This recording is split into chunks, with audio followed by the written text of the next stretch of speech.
Welcome to Quiet Storm's Corner. Today we are going to be talking about Aaron Hernandez.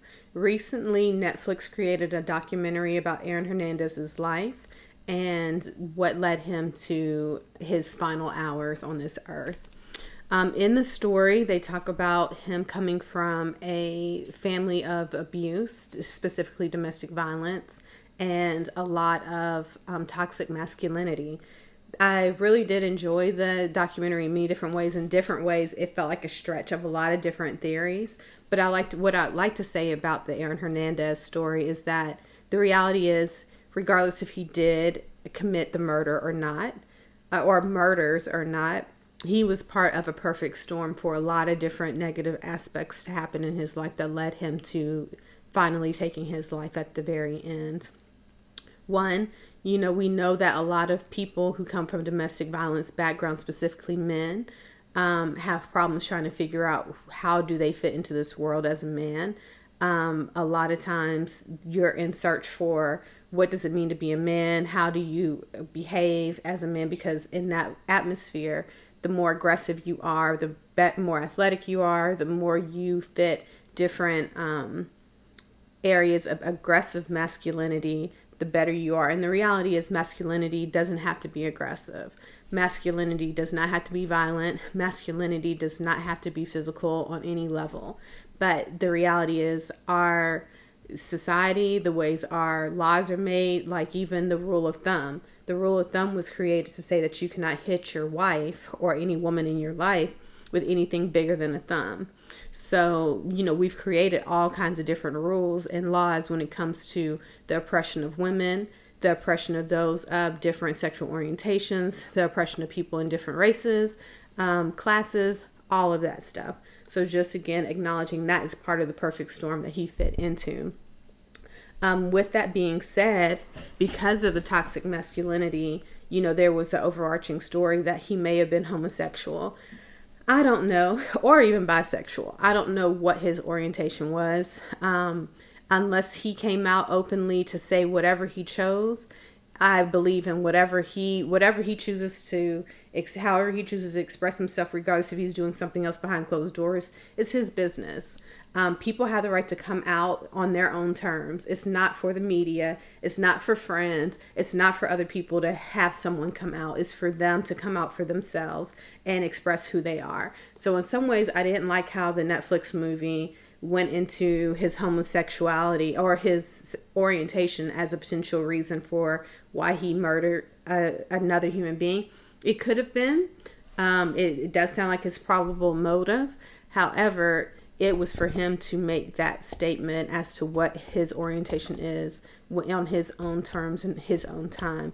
It does again show how our society, regardless if he is bisexual or homosexual, kind of pigeonholes men into a category where they have to be either straight or gay. There's no flexibility. Women can have flexibility. You can experiment in college. You can do different things here and do different things there. And women aren't necessarily pigeonholed as being one orientation just because they try something. There, you have a little bit more flexibility in that. You have a little bit more, women have on average a little bit more flexibility in how they express their gender, as in what they wear and do. So again, that's something that we do have to work on as a society, is changing some of these toxic masculinity structures that we have that does not allow men to express their sexuality in many different forms, that does not allow men to express their gender in different forms, that expresses men as being aggressive, as being violent, as being very disconnected from their feelings and emotions. That's not okay. We have to change these scripts. Men deserve better than that. Women deserve better than that. People of all genders, whatever statement, whatever binary or non-binary terms you fit in when it comes to gender, you deserve better than that.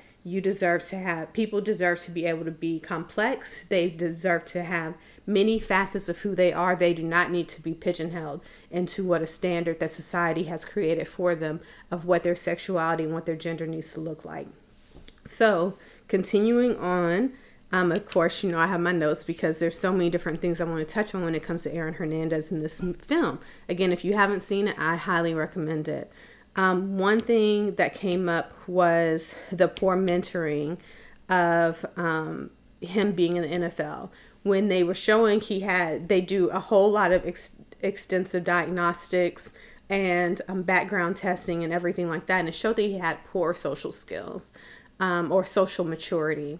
And what I will say is that I think the NFL, and not only the NFL, but a lot of these athletic programs need to do a better job of mentoring their participants. I mean, we put these athletes through so much grueling, tasking activities, and we make their whole lives focus on the sports in order to bring money for these schools, in order to bring money for these stakeholders, the city, whatever. And these athletes deserve more than that. They deserve to have proper counseling and proper mentoring and proper social supports. And what I've seen, because I went to USC, and when I was at USC, it was at a time where we were doing very, very well in football. We treated these athletes like gods, literally. These were young men coming from very, very many different complex backgrounds.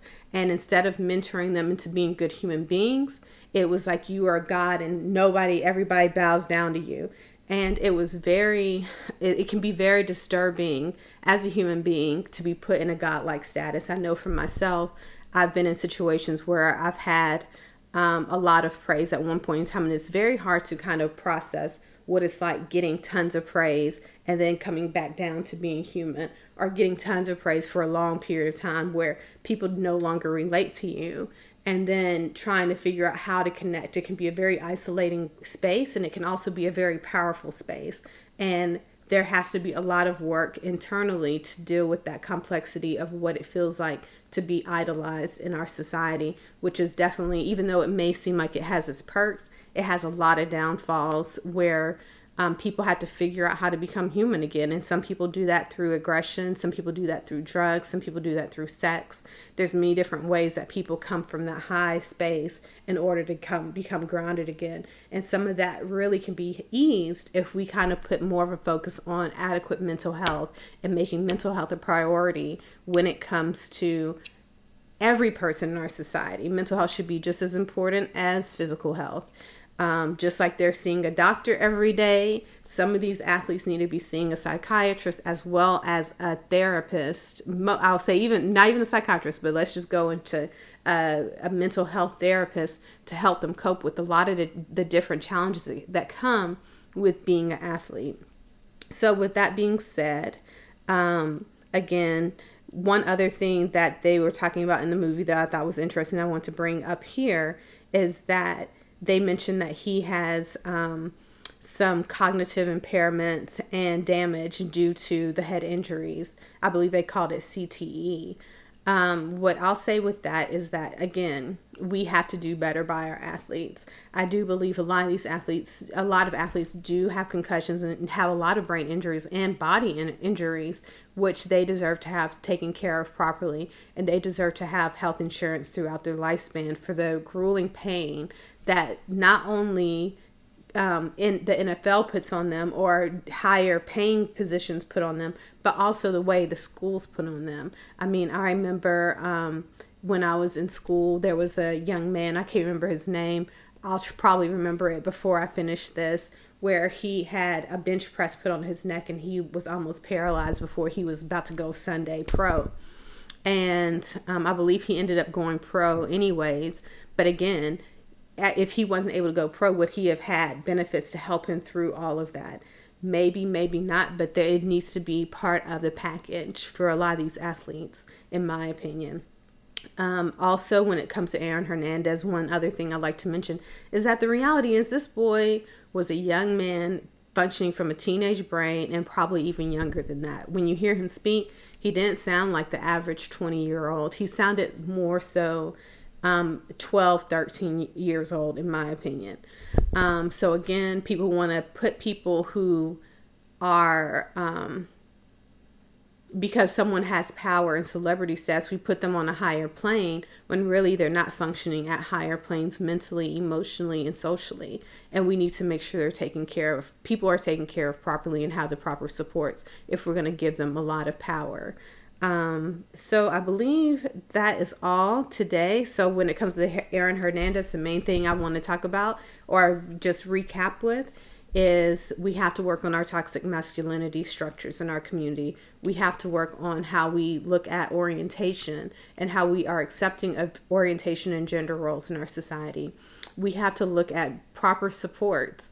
Domestic violence is not okay. Domestic violence is one of the leading background issues when it comes to a lot of these mass shootings. It's a leading cause of a lot of murders in our society. It's a leading cause of a lot of trauma. I see when it comes to sexual health, people think that it's the sexual trauma, but a lot of domestic violence breeds a lot of things that cause issues when it comes to someone's sexuality too. So again, we got to work on systems of patriarchy that are causing harm specifically to women when it comes to domestic violence. Also, again, proper social supports, and I believe I said that already, but bringing that back in, proper social supports, helping people to become fully well-rounded. Everything's not about productivity and money. It's about our social and emotional health too, and we need to make that more of a priority. So I would love to hear your comments.